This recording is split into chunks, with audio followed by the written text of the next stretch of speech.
dans les épisodes précédents du défi mode de Danizia. Du coup, j'ai choisi cette pose parce que déjà, en général, j'avoue que je mets que du blanc sur mes mains et sur mes pieds. J'aime beaucoup le doré et le petit côté bijou.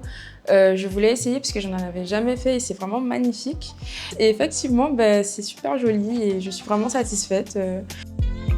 La séance bien-être, c'était vraiment ressourçant. De toute façon, en fait, c'était tout ce que j'aime. J'aime vraiment utiliser les produits de chez nous, avec les techniques de chez nous. C'est vraiment quelque chose qui c'est dans mes valeurs, en fait, tout simplement. Je pense que beaucoup de personnes en ont besoin et moi aussi, j'en avais besoin et vraiment, ça fait du bien. Donc, totalement satisfaite. Alors, le shopping, c'était dur. Alors, c'était super parce que du coup, les tenues, elles étaient vraiment magnifiques. Elles étaient toutes très différentes les unes des autres. C'était surtout des pièces différentes qu'on n'a pas l'habitude de voir en général. Et moi, c'est ce que j'aime, en fait, ce qui est atypique. Donc, j'ai kiffé. La jeune femme a ensuite bénéficié de l'expertise de Fabienne et de Saïda pour sa nouvelle coupe de cheveux. Si tout est parfait, nous passons à l'étape de la mise en beauté pour conclure ce nouveau défi en Guadeloupe.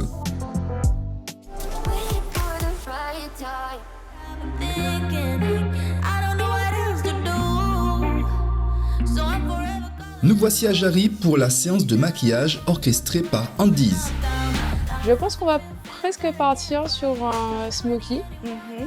Donc pas forcément de la couleur en soi, mais voilà, quelque chose de très sobre, assez simple, mais très bien travaillé. Je pense qu'avec la coiffure et la tenue qui quand même est imposante, ça va créer un petit équilibre qui sera sympa.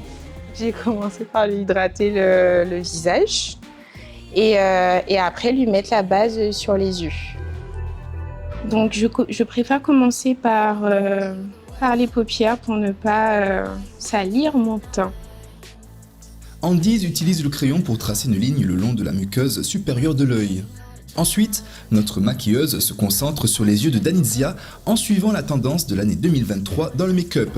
Une tendance qui consiste en un œil structuré avec un effet fumé dans le coin interne et externe. Elle commence par appliquer une base sur les paupières, puis elle ajoute les différentes couleurs. Pour créer une intensité marquée, elle utilise du noir, tandis que pour réaliser un dégradé, elle opte pour une teinte marron. Enfin, elle applique un vert pailleté et lumineux pour apporter une touche d'éclat. Alors là, je lui ai mis un marron pour continuer mon dégradé. Alors là, je lui mets du crayon pour toujours intensifier en fait ses yeux. Alors j'intensifie et je dégrade le dessous de l'œil.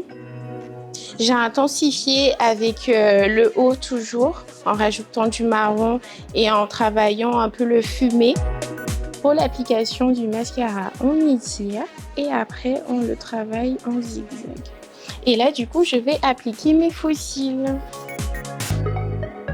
Alors pendant que la colle, elle sèche au niveau des faux cils, là, je vais faire les sourcils. Là, je structure les sourcils. Alors là, on va passer au teint. Alors là, je travaille en fait ces lumières. Donc tout en légèreté pour garder quand même un teint lumineux mais naturel. Alors là, je vais unifier le teint. Et là, je vais travailler les joues. Donc tout d'abord, je structure. Et après, je fais un mélange entre de l'orange et du rose. C'est pour ajouter vraiment l'effet bonne mine. Donc on commence de la pommette et on relève vers la tempe. Donc avant de passer par les lèvres, je finis mes yeux. Donc je fais mon raccord au niveau de faux cils. Alors là, pour les lèvres, j'ai choisi un petit marron qui a quand même un ton violet. Je reviens retravailler mon crayon avec un marron qui est plus foncé.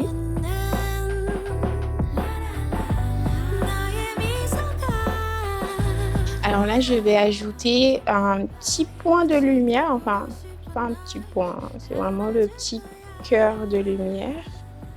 Et pour la finition, on rajoute notre gloss.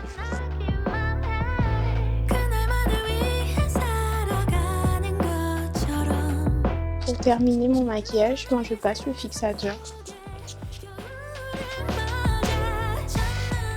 J'aime beaucoup fou. C'est pas chargé, mais ça fait quand même lourd, j'aime bien. Et les yeux sont magnifiques. Ah, j'adore. Tout. C'est très tendance. Globalement, ça se marie super bien avec la coiffure. Donc, je suis trop contente. Maintenant que la mise en beauté est terminée, nous pouvons laisser Danyzia nous dévoiler le look final de son défi. C'est l'heure de la révélation.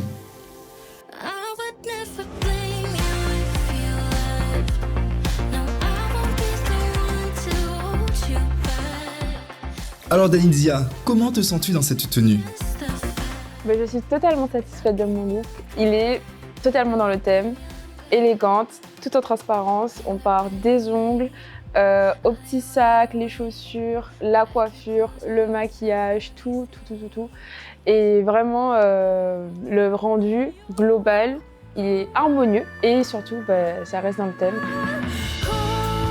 Pourquoi cette tenue et pas une autre? Je trouvais que c'était celle où je pouvais, qui était globalement la plus élégante et où peu importe la situation où je pourrais la porter, elle serait toujours plus élégante que les autres. Et c'est vrai que je suis encore en noir, mais voilà, ça reste toujours dans le thème, donc c'est super. L'aventure, elle était très intense.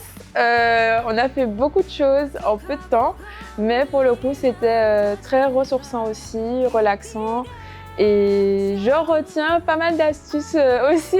Si c'était à refaire, je le referais avec grand plaisir. Vraiment, c'était une belle expérience. Merci Danyzia et à bientôt. Quant à nous, nous restons en Guadeloupe, cette fois-ci pour un relooking orchestré par Lorenza. Profitez bien de votre week-end et rendez-vous lundi.